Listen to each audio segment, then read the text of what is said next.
இன்றைய தினம் பாண்டியன் ஸ்டோர் சீரியலில் பார்த்தீங்கன்னா கோமதி மீனாவுக்கு போன எடுத்து காலையில் ஏன் இப்படி செய்தா என்று கேட்கிறார். அதை கேட்ட மீனா அதுதான் காலையிலேயே திட்டியாச்சு, எல்லாம் மறுபடியும் ஏன் திட்டவா போன் எடுத்தீங்க என்று கேட்கிறார். அதை கேட்ட கோமதி அவள் மேலே உனக்கு அப்படி என்ன பாசம் என்று தான் புரியலன்னு சொல்கிறார். மேலும் அவள் நம்மளுடைய வீட்டுக்கு வேண்டாம் என மீனா கிட்ட கோமதி சொல்கிறார். அதனை அடுத்து மீனாவும் கோமதியும் ஸ்ரீரங்கம் கோவிலுக்கு போறதாக பிளான் பண்ணுகிறார்கள். அதை மீனா செந்திலுக்கு சொல்ல செந்தில் கண்டுக்காமல் போன்ல கேம் விளையாடி கொண்டிருக்கிறார். அதை பார்த்த மீனா கோவப்படுகிறார்.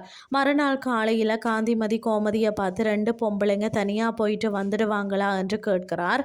அதெல்லாம் போயிடுவோம்னு சொல்கிறார் கோமதி.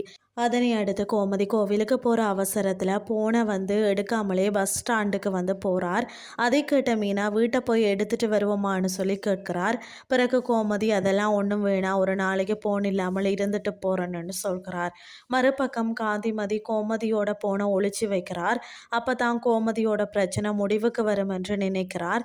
அதனை அடுத்து காந்திமதி நான் காலையில் இருந்து கோமதியை பார்க்கல என்று வீட்டில் இருக்கிறவங்க கிட்ட பொய் சொல்கிறார். அதுக்கு கதிர் கோவிலுக்கு எங்கேயாவது போயிருப்பாங்கன்னு சொல்கிறார். இதுதான் இன்றைய நாளுக்கான எபிசோட்.